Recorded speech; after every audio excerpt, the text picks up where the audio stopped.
Assalamualaikum warahmatullahi wabarakatuh. Salam sejahtera bagi kita semua.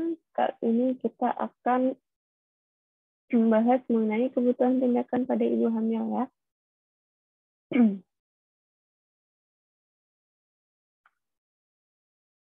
Apa saja kebutuhan tindakan yang perlu dilakukan oleh seorang bidan pada ibu hamil?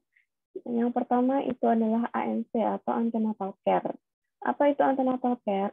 Antenatal care itu adalah pemeriksaan kehamilan untuk mengoptimalkan kesehatan mental dan juga kesehatan fisik pada ibu hamil, sehingga ibu hamil tersebut itu nantinya diharapkan dapat mampu untuk menghadapi persalinan dengan normal, kemudian mengalami masa nifas yang normal juga, dan juga persiapan pemberian ASI dan kembalinya kesehatan reproduksi seperti semula sebelum ibu hamil tersebut sebelum hamil.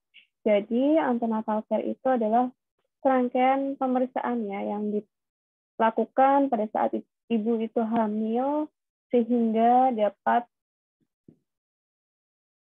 melihat kesejahteraan ibu dan juga janin yang ada dalam kandungannya. Jadi selama kehamilan dari trimester 1 hingga trimester ketiga, jumlah ibu hamil harus melakukan ANC minimal itu adalah 4 kali. Itu yang paling minimal. Pada saat TM1 1 kali, kemudian TM2 1 kali, dan TM3 itu 2 kali.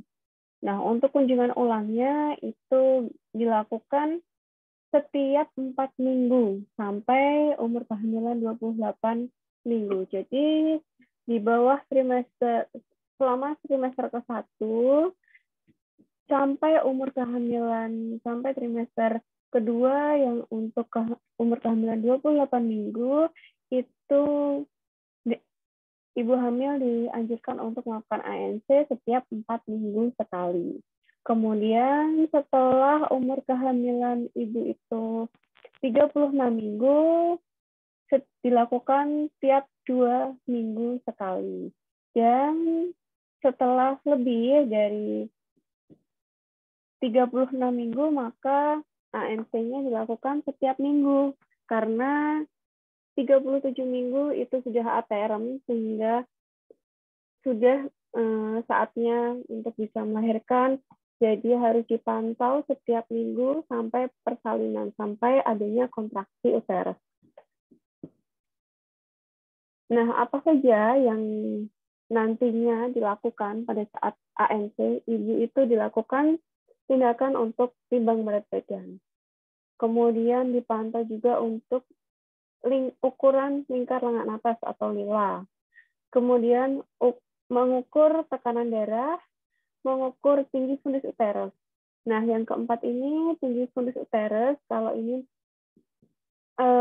untuk usia kehamilan 22 hingga 28 minggu, tinggi fundus uterus dengan 1 cm itu normalnya adalah 24 sampai 25 cm.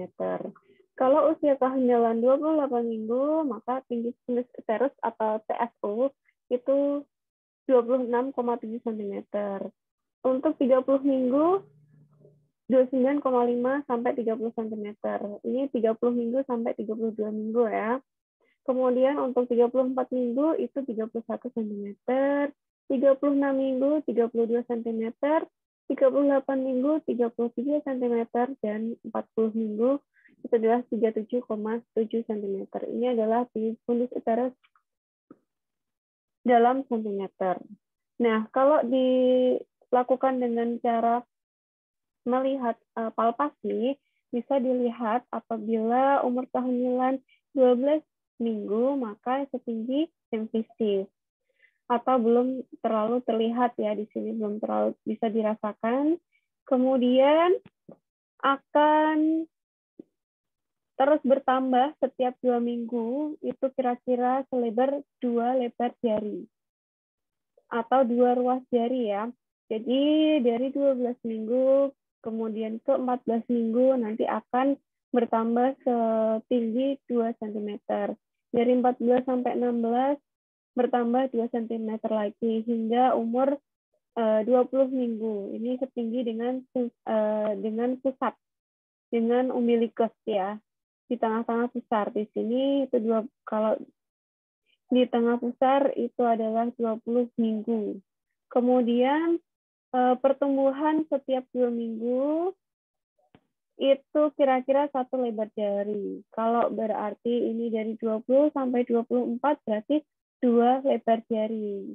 Ya, jadi apabila 24 minggu berarti 2 jari di atas pusat. Kemudian 28 minggu berarti di antara 4 jari di atas pusat atau di antara tengah-tengah ya, di antara umbilikus dan sipoid ya. Kalau sudah sampai sipoid ini berarti sudah 36 minggu. Nah, itu untuk ukuran apabila dipalpasi. Nah, menurut saya Saifuddin 2009 itu kalau untuk ukuran fundus uterus dalam sentimeter untuk 12 minggu itu belum bisa diukur. Kalau misalkan menggunakan penunjuk badan atau dengan Medline itu terapi di atas simfisis. Kita palpasi itu tingginya setinggi simfisis. Kemudian 16 minggu pun juga sama ya, belum dapat diukur dengan sentimeter. Kemudian kalau dipalpasi antara simfisis pubis dan umbilikus. Kemudian 20 minggu itu berarti 20 minggu berarti 20 cm ditambah 2 cm. Jadi TFU-nya adalah 22 cm untuk usia kehamilan 20 minggu. Nah, itu sama saja dengan di atas setara dengan umbilikus di umbilikus ya atau di pusat. Kemudian untuk umur kehamilan 22 sampai 27 minggu maka berarti disesuaikan umur kehamilannya berapa, misalkan 22 minggu berarti 22 ditambahkan 2 jadi 24 cm itu tinggi fundus uterus normalnya. Kalau 25 minggu berarti 25 ditambah 2 cm jadi harusnya normalnya 27 cm seperti itu. Kalau 28 minggu maka berarti tinggi fundus uterusnya 28 ditambah 2, jadi 30 ya. Atau sama saja dengan di tengah-tengah di antara umbilikus dan processus xiphoideus. Kemudian apabila usia kehamilan 29 sampai 35 minggu, maka misalkan di sini 30 minggu berarti 32 ya ditambahkan 2. Kemudian 36 minggu berarti harusnya TFU-nya adalah 38 cm. Nah, kalau sudah 30 minggu berarti pada proses xiphoideus ya, di sini xiphoid. Setinggi dengan xiphoid itu berarti sudah 36 minggu ke atas. 36 dan sampai 40. Nah, kemudian selain keempat tadi, dalam pelayanan ANC dilakukan hitung denyut jantung janin atau DJJ. DJJ normal itu adalah 120 sampai 160 kali per menit. Kalau kurang ataupun lebih, maka nanti ditakutkan ada kegawatan janin sehingga bidan harus melakukan rencana asuhan selanjutnya, ataukah mau dirujuk atau harus di USG dan lain sebagainya ya untuk melihat kesejahteraan janin di dalam perut ibu. Kemudian kalau untuk DJJ itu bisa untuk melihat di sini DJJ itu untuk digunakan menentukan frekuensi tadi, frekuensi DJJ janin per menit, kemudian iramanya itu teratur atau tidak, kemudian di mana letak punctum maksimumnya, nah itu bisa dilihat dengan pemeriksaan DJJ. Kemudian tentukan presentasi janin. Presentasinya apakah presentasi bokong, ataukah sudah presentasi kepala, ataukah presentasi kaki ya. Di situ dengan palpasi juga bisa diraba, bisa kita ketahui di situ dengan menggunakan salpasi. Kemudian beri imunisasi tetanus toksoid atau TT. Nah, ini di TT juga sudah kita bahas di video sebelumnya untuk kebutuhan dasar pada ibu hamil. Ya, untuk TT harus 5 kali untuk mendapatkan perlindungan 25 tahun ataupun sampai seumur hidup. Kemudian pemberian tablet darah. Tablet FE ini tentunya pasti sangat penting sekali bagi ibu hamil karena apabila nanti apabila HB ibu itu kurang atau rendah, nanti akan beresiko terjadinya kegaudalatan janin ataupun nanti akan terjadi sampai dapat mengakibatkan perdarahan yang akan mengakibatkan kematian pada ibu maupun si janinnya. Sehingga selama kehamilan ibu itu minimal harus mengkonsumsi 90 tablet tambah darah, ya. Dan juga nanti pada saat trimester ketiga juga harus diukur HB-nya. Apakah ibu itu masih HB-nya itu normal ataukah kurang, ya, sehingga nanti dapat dilakukan penanganan lebih lanjut. Kemudian pemeriksaan laboratorium, entah itu untuk pemeriksaan rutin ataupun khusus, ya. Misalkan seperti protein urin bisa dilakukan pada saat trimester ketiga, kemudian golongan darah, ya, apabila nanti ibu memerlukan donor darah, apabila pada saat persalinan itu terjadi perdarahan sehingga ibu itu harus mendapatkan donor darah, sehingga sudah diketahui golongan darah ibu itu apa. Kemudian sudah disiapkan terlebih dahulu pada saat TM3 sebelum persalinan, ibu itu harus menyiapkan, harus melihat stok di PMI ataupun harus sudah menyediakan orang yang sama golongannya dengan ibu. Jadi sewaktu-waktu ibu membutuhkan, darah tersebut sudah siap. Kemudian juga pada saat ibu hamil, saat akan melahirkan, sudah mendekati HPL, itu biasanya ibu harus melakukan pemeriksaan laboratorium HBsAg untuk melihat apakah ibu menderita hepatitis atau tidak. Kemudian HIV/AIDS itu juga harus dilakukan, ya, agar nantinya tidak membahayakan penolong persalinan. Atau di situ misalkan kalau misalkan mau normal, ya ditolong dengan bidan ataukah harus sesar. Nah, itu akan dapat melindungi untuk tenaga kesehatan yang akan menolong persalinan ibu. Kemudian yang terakhir adalah pemeriksaan kadar hemoglobin atau HB, ya tadi, ya. Tentunya kalau untuk kadar HB ini pada TM1 dan TM3 itu juga, ya, dilakukan pemeriksaan kadar HB karena ataupun pada saat ibu itu indikasinya misalkan ibu itu mengeluh pusing-pusing, ya, itu juga bisa dilakukan pengukuran kadar HB untuk mendeteksi, untuk menganalisis, untuk mendiagnosis apakah ibu hamil tersebut kekurangan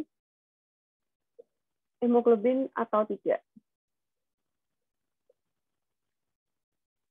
Selain itu, selain dilakukan ANC, kemudian ibu hamil juga memerlukan KIE atau komunikasi, informasi, dan edukasi.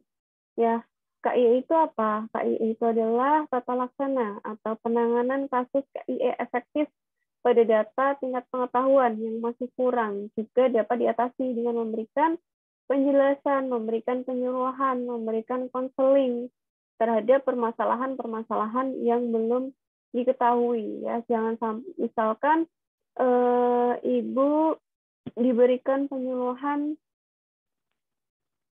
tanda-tanda bahaya pada kehamilan, atau mungkin apabila di TM3 ibu diberikan tanda-tanda persalinan agar ibunya tahu kalau ada tanda-tanda tersebut muncul, maka itu segera menuju ke fasilitas kesehatan terdekat. Nah, untuk KIE ini diberikan sesuai dengan permasalahan yang timbul pada saat ibu tersebut ANC ya. Kalau maka untuk itu ANC itu sangat diperlukan agar bidan juga bisa untuk memantau perkembangan pertumbuhan dan perkembangan bayi maupun ibunya dan kebutuhan apa yang dibutuhkan kepada ibu hamil tersebut ya, sehingga dapat meminimalisir terjadinya angka kematian ibu maupun angka kematian bayi ya. Kemudian, nah ini untuk perawatan payudara saat hamil itu juga diperlukan ya, karena pada saat kehamilan bentuk payudara itu akan mengalami perubahan, misalkan seperti terasa lebih kencang, lebih besar, dan terasa lebih penuh. Bahkan ketika akan melahirkan pun berat payudara wanita atau ibu hamil itu akan cenderung membesar 1,5 kali lebih besar dibandingkan sebelum hamil. Selain itu juga payudara pada ibu hamil juga untuk pembuluh darah juga akan bertambah dan juga melebar. Puting susu dan juga areola atau daerah sekitar puting susu itu ya akan berubah warna menjadi lebih gelap ya, biasanya lebih karena pigmentasi sehingga warnanya menjadi lebih gelap.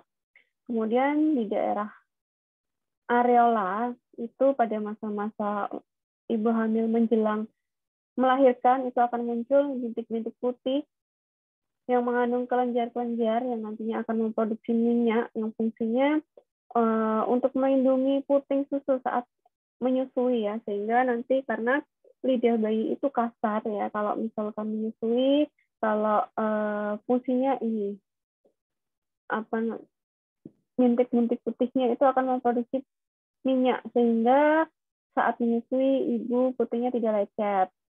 Nah, itu juga akan nantinya akan memperlancar dengan perawatan payudara, nantinya juga akan memperlancar produksi ASI, kemudian bentuk payudara itu juga akan tetap menarik juga selama menyusui, tidak kendor ya.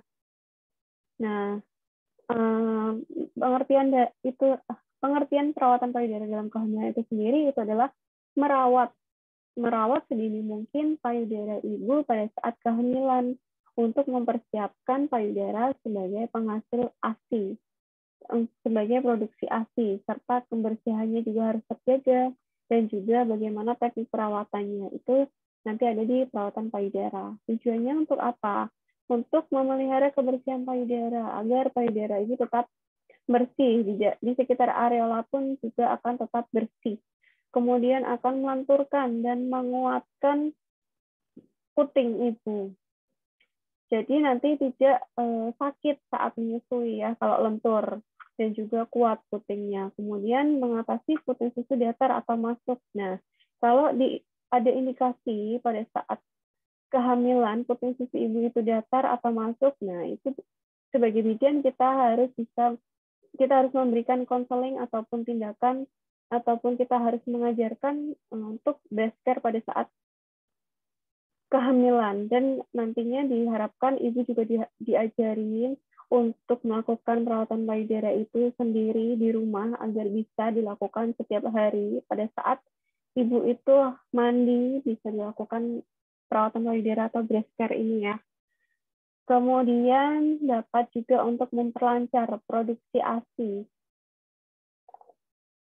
Kalau misalkan puting susu datar atau masuk ke dalam, otomatis juga nanti juga di situ akan menghambat dalam pengeluaran ASI, sehingga harus diberikan terapi agar puting susu ibu bisa untuk menonjol keluar ya, sehingga dapat memperlancar produksi ASI. Nah, alatnya apa saja yang dibutuhkan? Ya, di sini harus ada kapas untuk mengkompres areola, kemudian handuk untuk pemanasan terlebih dahulu, kemudian minyak kelapa untuk memijatnya nanti, kemudian bengkok, dan juga 2 kom untuk air hangat dan air dingin. Nah, bagaimana caranya? Kita lihat di sini. Yang pertama, itu adalah kita harus menyiapkan air hangat dan juga air dingin. Kemudian tadi untuk minyak kelapa yang bersih atau bisa juga digunakan menggunakan baby oil, kemudian handuk dan kapas. Kemudian kita bisa hangatkan payudara dengan handuk hangat dulu selama 2 menit. Kita kompres di sini dengan handuk hangat selama 2 menit. Nah, itu dilakukan setiap 2 menit diganti. Nah, dilakukan selama 4-5 kali. Kemudian setelah itu, langkah yang kedua, itu kita mulai pemijatan. Di sini dilakukan pemijatan, ya pijat secara perlahan dari ke atas dan ke bawah. Ya, ini ke atas dan ke bawah.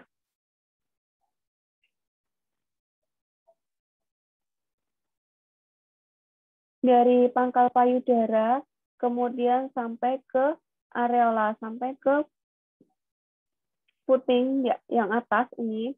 Jadi dari areola menuju ke puting. Seperti itu. Nah, itu dilakukan kalau bisa dilakukan sebanyak 30 kali sehari. Kemudian pijat kedua areola hingga keluar 1-2 tetes. Setelah itu puting susu dibersihkan dengan handuk. Kalau sudah keluar, dibersihkan menggunakan handuk kering dan bersih ya. Kemudian bersihkan payudara, memakai air, lalu pijat lagi. Jadi kalau kita akan memijat harus menggunakan minyak. Tangan kita harus diolesi dengan minyak kelapa ataupun baby oil ya. Kemudian pemijatan yang kedua bisa dilakukan dengan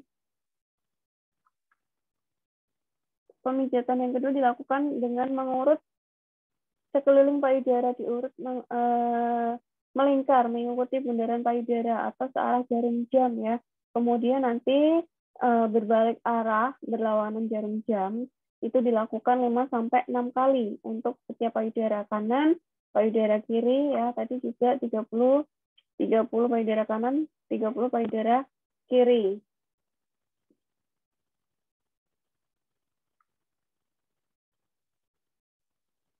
Kemudian setelah itu dilakukan tadi yang ini ke atas ke bawah juga, dan juga areolanya pijat dengan perlahan ke arah atas dan bawah, dari kanan ke kiri, dari atas ke bawah, kemudian dari kanan ke kiri ya, itu dilakukan 5-6 kali untuk tiap payudara. Kemudian yang terakhir bisa dilakukan dengan pemijatan circle seperti ini, pijat membentuk lingkaran atau spiral ke arah areola. Jadi dari luar di sini kemudian menuju ke areola. Dari pojok sini ke areola. Nah, lakukan itu 3-4 kali untuk setiap payudara.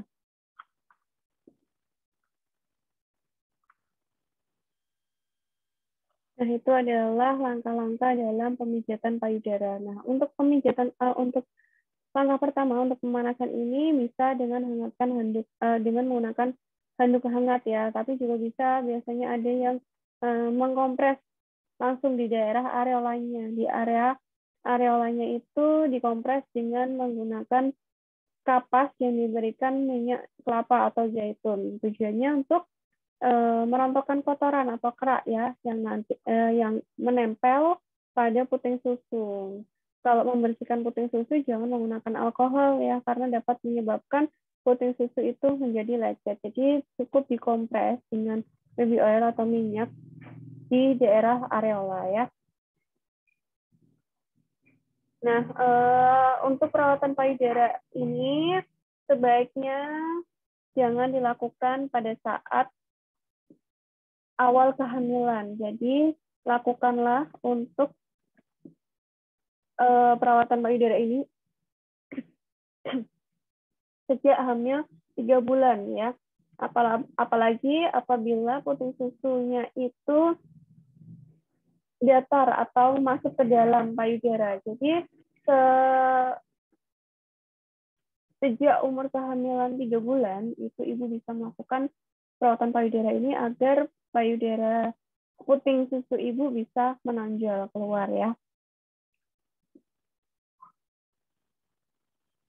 Jadi itu yang dapat saya sampaikan pada pertemuan kali ini. Ya, untuk perawatan payudara sebaiknya dilakukan secara rutin setiap hari pada saat ibu itu mandi ya. Bisa dilakukan sendiri di kamar mandi sehingga nanti dapat memperlancar produksi ASI saat melahirkan. Jadi sudah disiapkan sebelum ibu itu melahirkan untuk persiapan menyusui bagi bayinya sampai umur 6 bulan sehingga bayi dapat mendapatkan ASI eksklusif selama 6 bulan. Oke, thank you. Sekian yang dapat saya sampaikan. Apabila ada kurang lebihnya, saya mohon maaf. Wabillahi taufiq wal hidayah. Wassalamualaikum warahmatullahi wabarakatuh. Sampai jumpa kembali.